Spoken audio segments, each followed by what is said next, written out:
Myself PJ Patil, working as a lecturer in Sharad Institute of Technology, Polytechnic Yadra. Today I am going to discuss regarding classification of steel. Steels can be classified according to composition and according to application. First we will see according to composition. According to composition, steels are classified as carbon steel and alloy steel. So, classification of steel: carbon steel, alloy steel. In carbon steel, it is again classified into three types, that is low carbon steel, medium carbon steel, high carbon steel. And alloy steels are classified into two groups: low alloy steel, high alloy steel. In carbon steel, the steel is having less than 1% of carbon and other traces of manganese, sulfur, silicon and phosphorus. The properties and characteristics of this type of steel are according to the carbon content present in it, and there is a minor influence on this type of carbon due to the alloying and residual materials.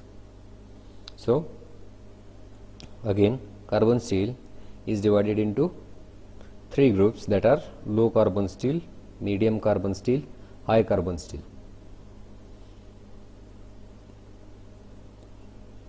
The low carbon steel is having the carbon percentage less than 0.30% and is the most commonly used grade. They can be machined, welded nicely, and their ductility is greater than high carbon steel. We should remember that as the carbon percent increases, the ductility becomes weaker or it goes on reducing.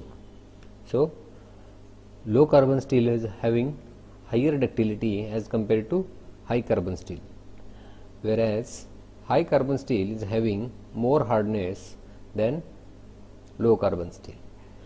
Next, in medium carbon steel, the carbon content is from 0.30 to 0.45%.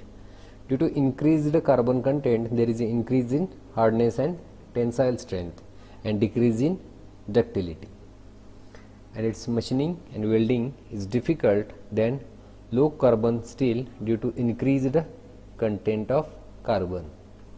And lastly, in high carbon steel, the percentage of carbon is between 0.45 to 0.75%, and it is the challenge of welding and machining this type of steel.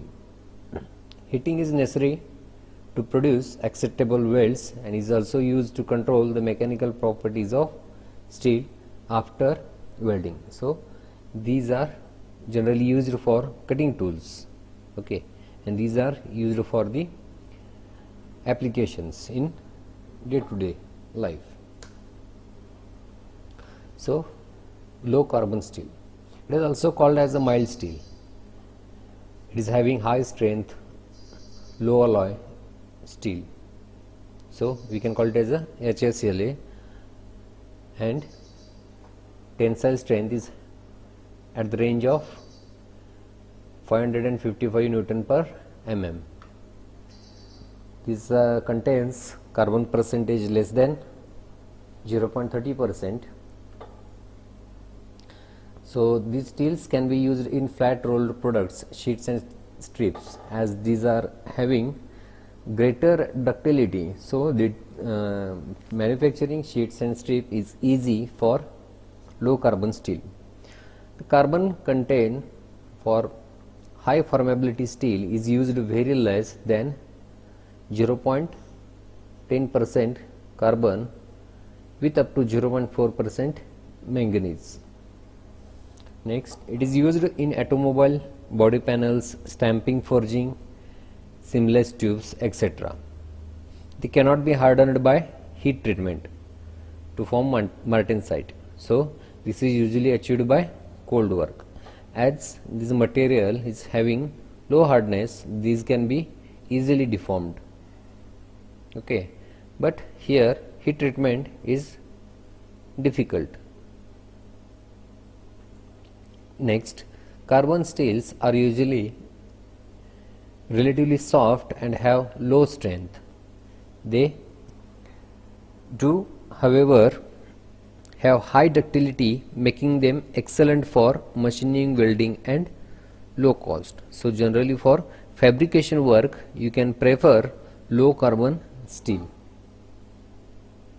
because in fabrication we require higher strength and machining and welding properties. So you can go for low carbon steel.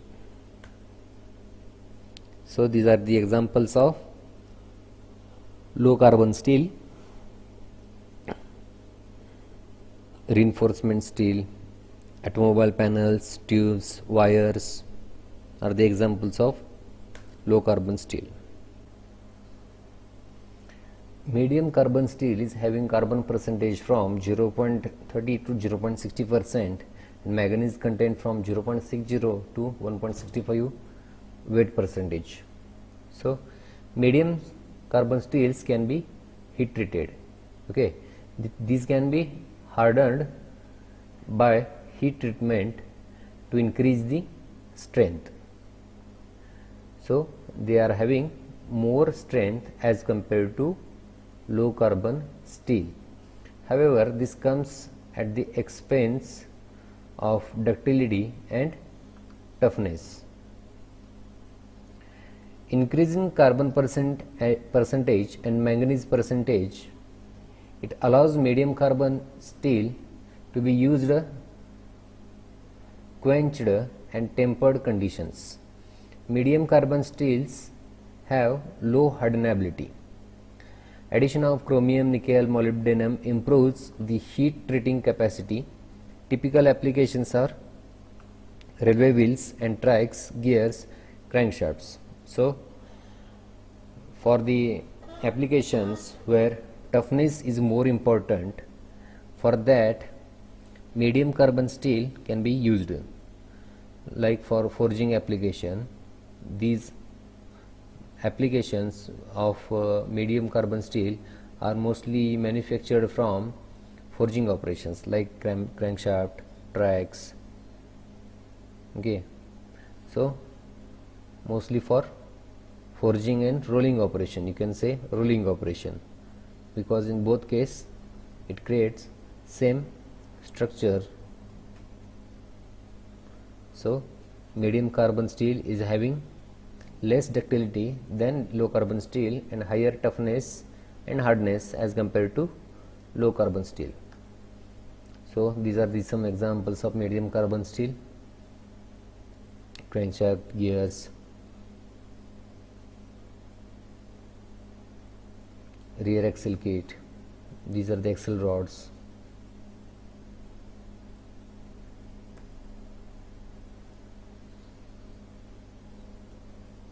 Walls of the cylinder.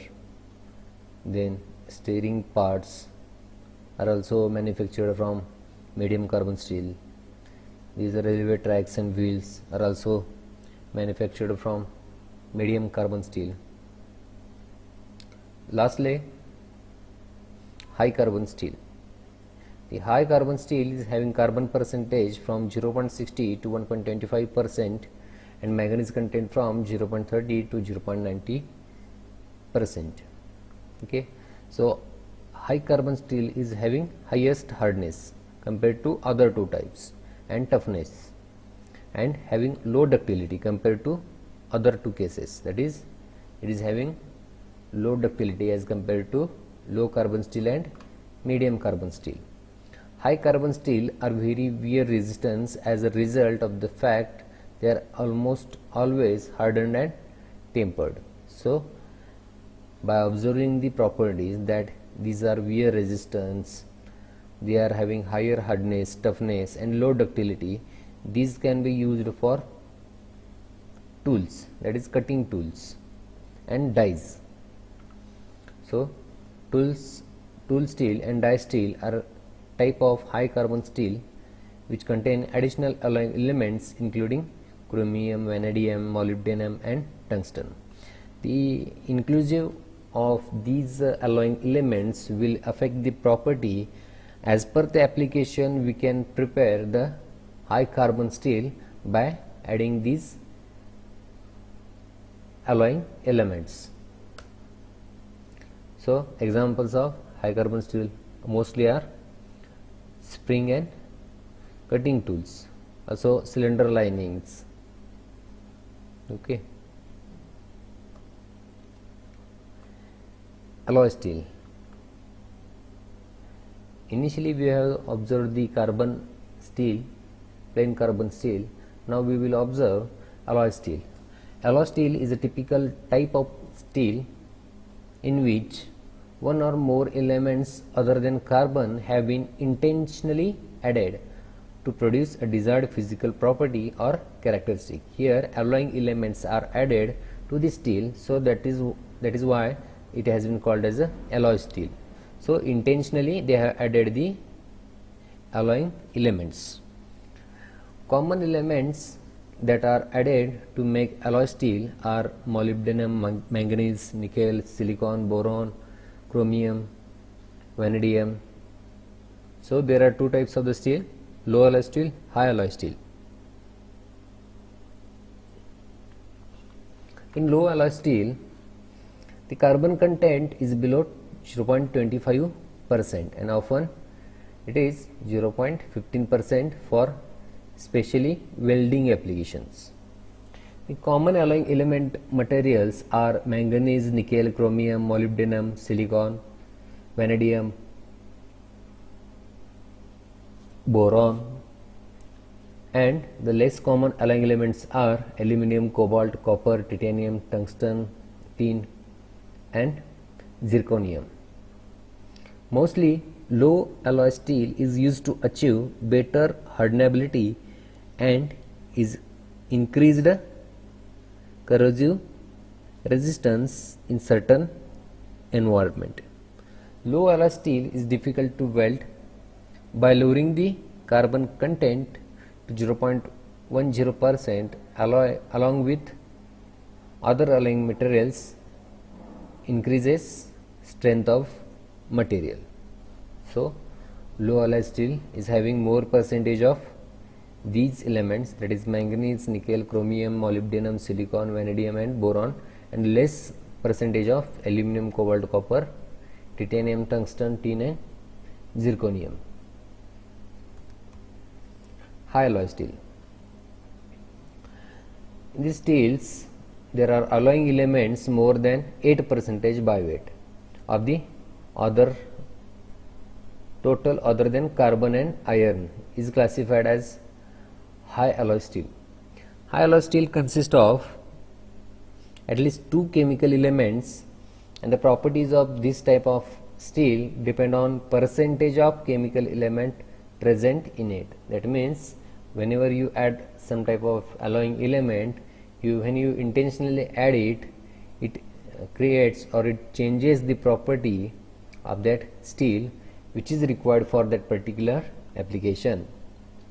If the percentage is high, then its properties are depend on that chemical elements with high percentage.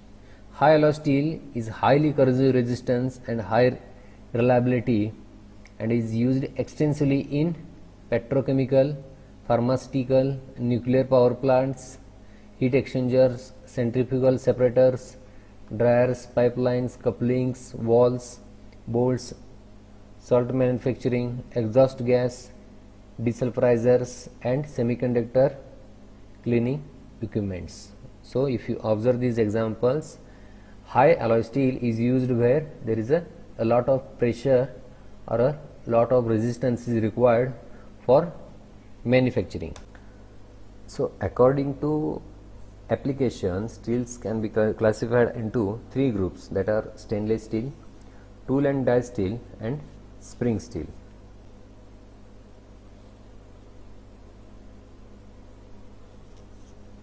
So stainless steel is identified because of the property that is resistance to stain, so called as a stainless steel. So stainless steel is more resistant to stain, corrosion and rust than ordinary steel. It is having minimum of 10% chromium content, which increases its corrosive resistance property and stain resistance property. It is called a corrosion resistant steel when the alloy type and grade are not detailed in a aviation industry. Stainless steel is used where the properties of steel as well as the resistance of corrosion is required. There are about 150 grades, out of which 15 are most commonly used in our areas. Stainless steel is commonly used in table, cutlery, jewelry, watch bands, watches, handgun model, pistol, storage tanks, tankers, food processing plants, surgical equipments, as well as in the aviation industry. So, stainless steel basically identified because of the property of corrosive resistance and stain resistance, having wide application in these sectors, that is jewelry, storage tank, pistol, food processing plants, surgical equipments are also manufactured from stainless steel. Tool and die steel. Tool and die steel are high carbon steel as it requires higher hardness, strength, and it should have greater wear resistance with carbon percentage between 0.7 to 1.5%.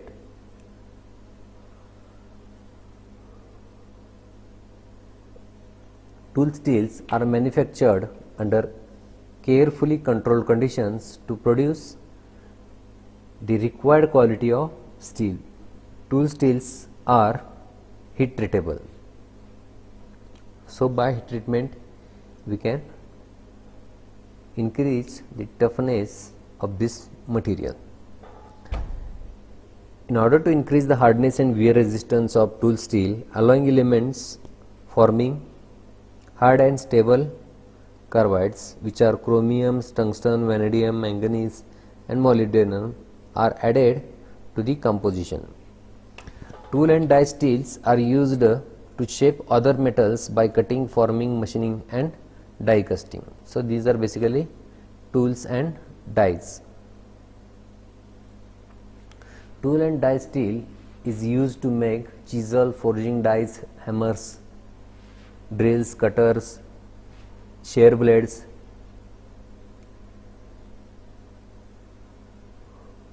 drills, razors, drawing and forging dies, shear blades, highly effective cutters, cutting tools, parts working at elevated temperature like extrusion, casting and forging dies. Molds for injection molding of plastic.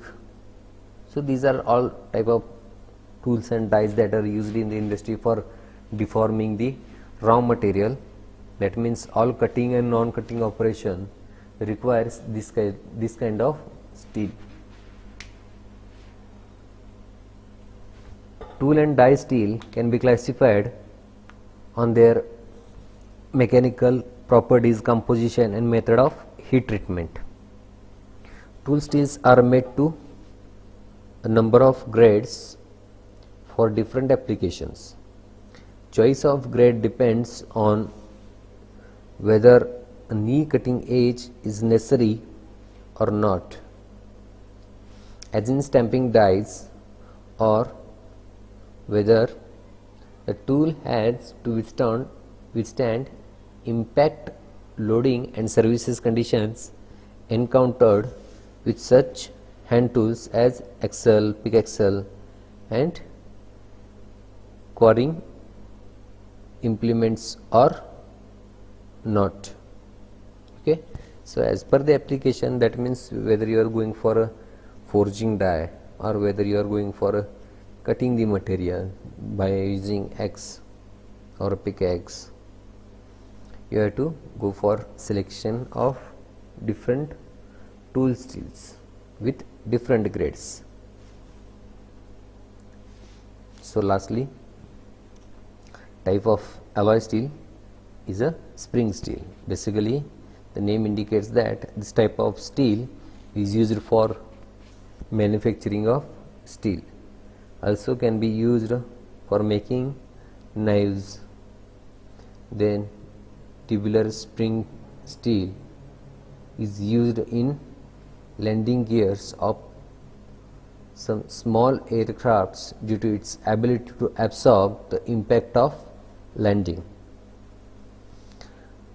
So, in spring steel, prominently in automotive, industrial, for suspension applications, mostly used. The steels are generally low alloy manganese, medium carbon steel or high carbon steel with a very high yield strength. This allows objects made up of spring steel to return to their original shape despite significant deflection or twisting. No matter how the load is going to apply, it should always go back to its original position after removing the load. Applications include piano wire, spring clamps, antennas, springs, vehicle coil springs, leaf springs, etc. Also, these are used in aircrafts for landing gears, used in the manufacturing of knives, especially Nepali kukris.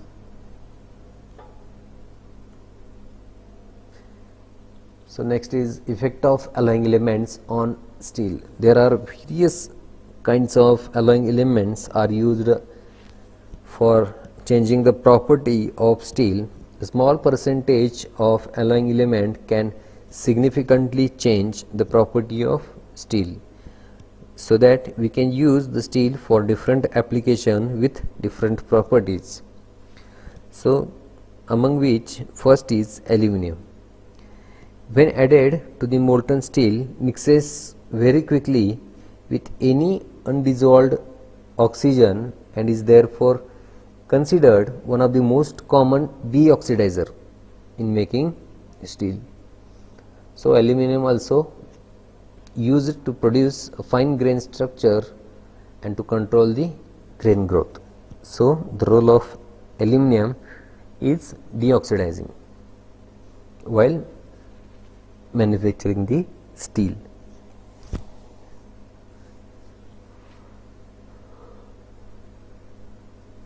Next is carbon. We have already seen whenever increase the carbon percentage, its strength and hardness goes on increasing with increase in percentage of carbon. So, as per the application, we can check or we can select the relevant carbon percentage. Next is chromium. Basically, if you observe the stainless steel, it is having chromium percentage of minimum 10%. So, it is responsible for corrosive resistance property which is required for the steel. So, chromium like carbon helps to respond the heat treatment and increases the depth of hardness, is also noticed with its use. When used in large quantities, possesses a remarkable resistance to oxidation and erosion. Used in conjunction with other alloys, chromium is one of the popular alloying element. Next is copper. It is added in the amount of 0.20 to 0.30% and it helps steel to resist corrosion. It also helps in some degree to increase the tensile and yield strength with only a slight loss in ductility.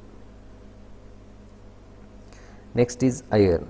Iron is a basic component which lacks strength, which is very soft and ductile, for which we add the other alloying elements into iron, which will make the different types of steel or steels with different grades.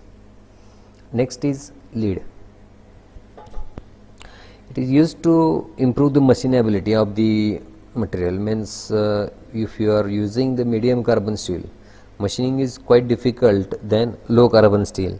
Still you have to use the medium carbon steel, then you can add a small amount of lead to increase the machinability of that material. Next is cobalt.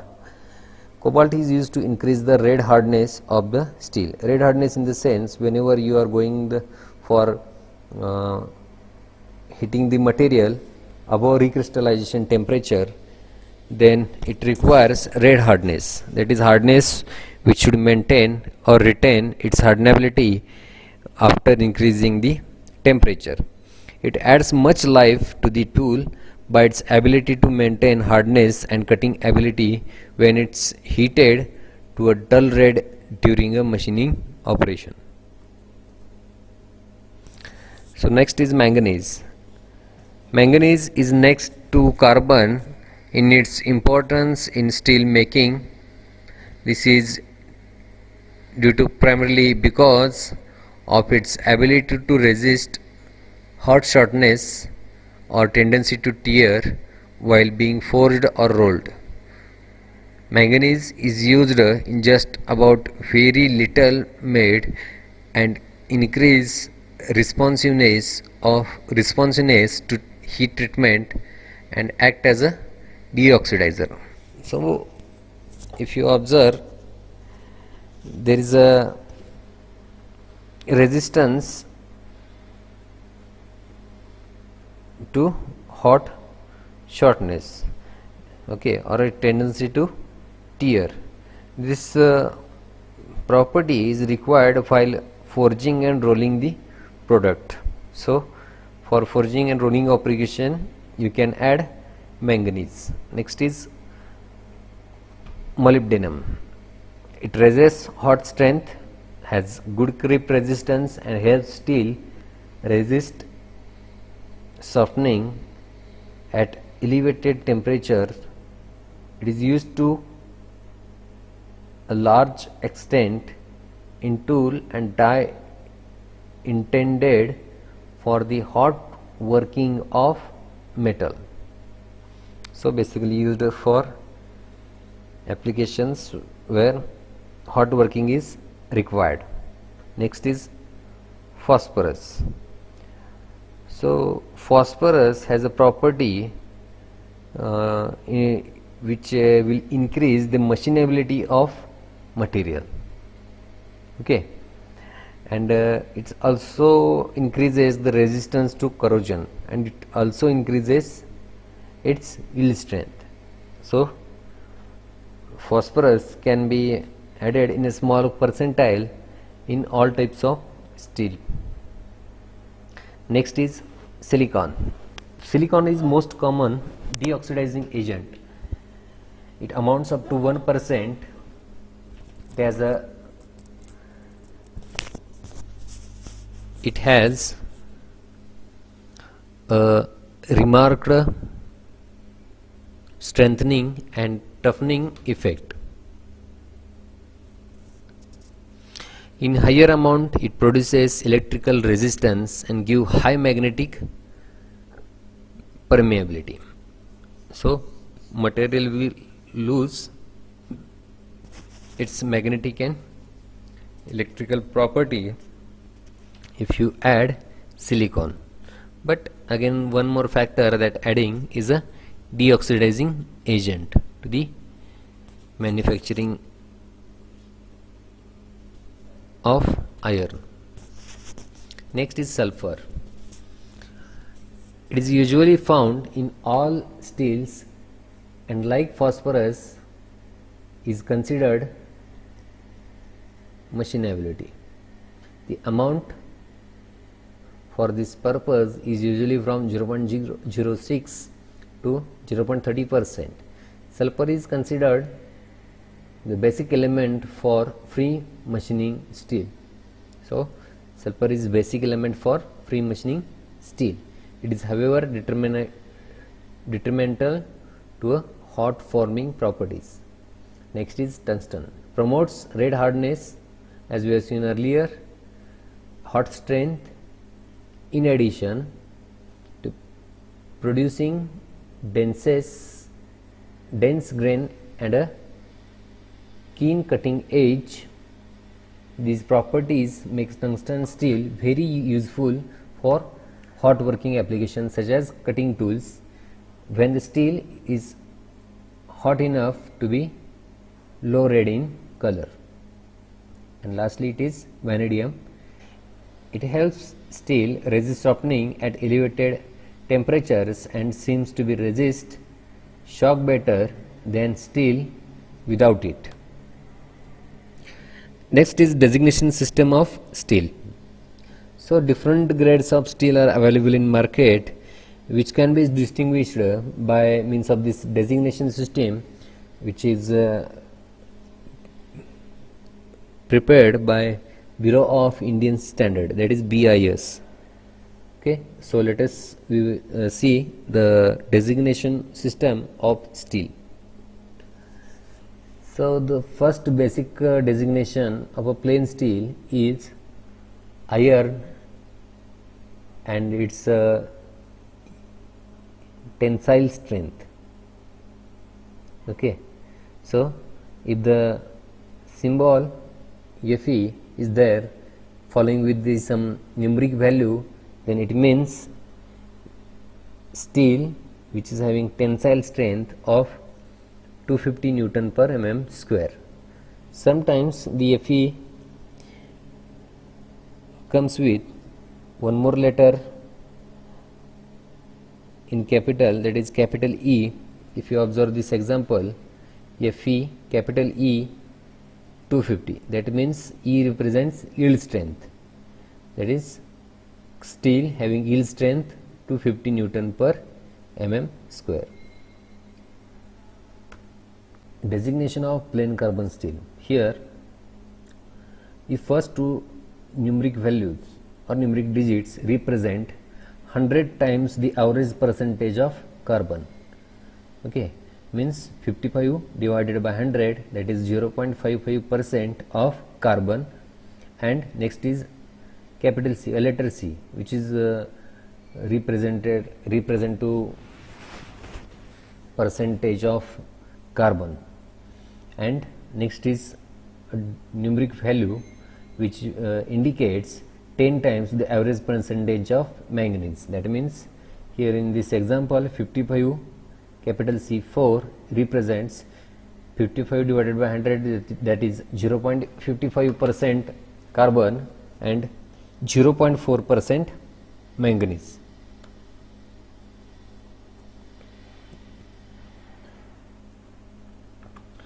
Designation of unalloyed free cutting steel. Here it consists of 5 quantities. If first quantity is 2-digit number, which is similar to previous example, that is 25 divided by 100, that is 100 times the average percentage of carbon, means here in this example 0.25 percentage is the percentage of carbon. Then next is letter C, which represents carbon. Next is a figure indicating 10 times the average percentage of manganese, that means 12 divided by 10, that is 1.2%. Here the manganese percentage is 1.2%. And next is sulfur, which is again 100 times the average percentage of above element, that makes steel free cutting. So again 14 divided by 100, that is 0.14% is sulfur quantity. So again in this example 25 C12 S14, here this is unalloyed free cutting steel having carbon percentage 0.25% and manganese percentage 1.2% and sulfur percentage as a 0.14%. Next is designation of high alloy steel. Here the more alloy elements are present, so in order to show the percentage of alloying elements, it is having 4 quantities. The first letter is a X, which represents high alloy steel. The next figure indicate 100 times the average percentage of carbon, that is 15 divided by 100, means 0.15% of carbon. Next is chemical symbol for alloying element, each followed by the figure for its average percentage. Here CR represents chromium, NR represents nickel. Okay, its average percentage content rounded off to the nearest integer. Chemical symbol to indicate specially at that added element to certain desired properties, if any. So in this example, X15 chromium 25 nickel 12 is having carbon percentage of 0.15% and chromium and nickel as a 25 and 12. Next is designation of cast steel.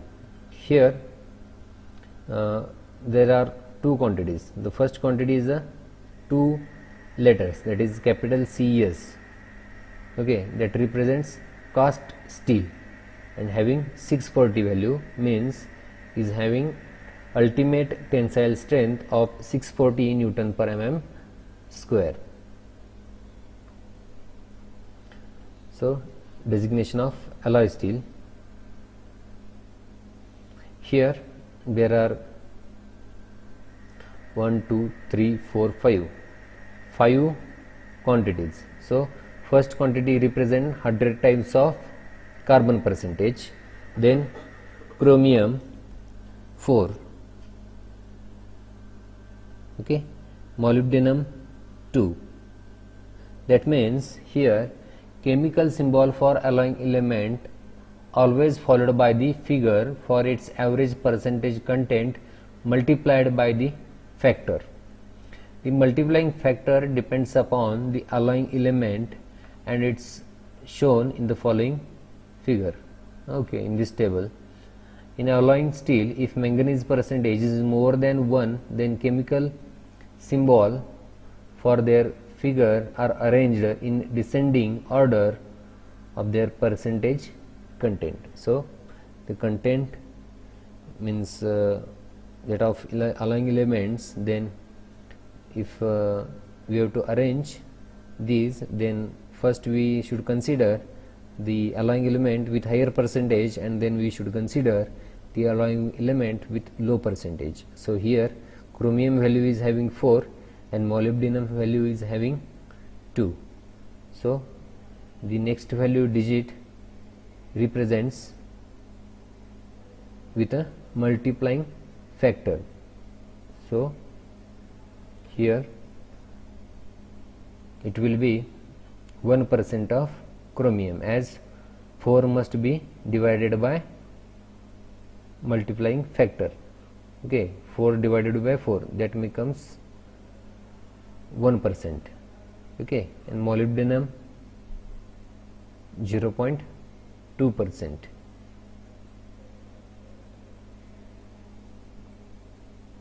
Okay,